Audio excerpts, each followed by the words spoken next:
Let's talk of a dual trigger and the risks of having no eggs or empty follicle syndrome with a dual trigger. When using HCG and GnRH agonist, which is an analog trigger, which is a dual trigger for final oocyte maturation, the risk of retrieving no eggs, which is an empty follicle syndrome, is very rare but documented.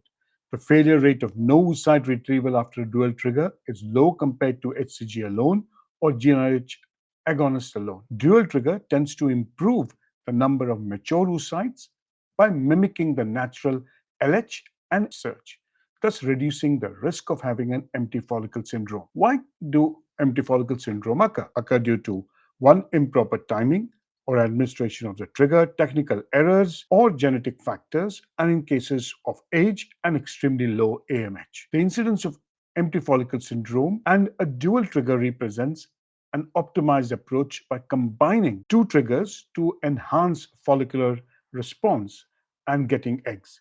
Regarding the failure rate of an empty follicle syndrome, especially with a dual trigger, significant research shows that there is a significant increase in mature oocyte yield and live birth rate of dual trigger compared to HCG alone, and the risk of having empty follicles is significantly less. While exact percentages vary, a dual trigger is considered to be more effective for reducing no egg retrieval events, especially in women with poor response or low oocyte maturation rates. So what are the key points? Dual triggers improve maturation oocyte retrieval, reduces empty follicle syndrome. When you combine HCG and GnRH agonist, complete failure, no egg retrieval rates are rare but can occur due to biological or technical reasons, especially in women with very low AMH and women over the age of 40.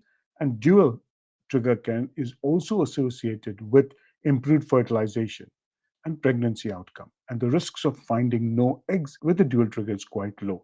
But remember, you cannot use it in over response, pushing somebody into an ovarian hyperstimulation syndrome, and you will see its failure rate increase in those who have a very low AMH and have age which is more than 40.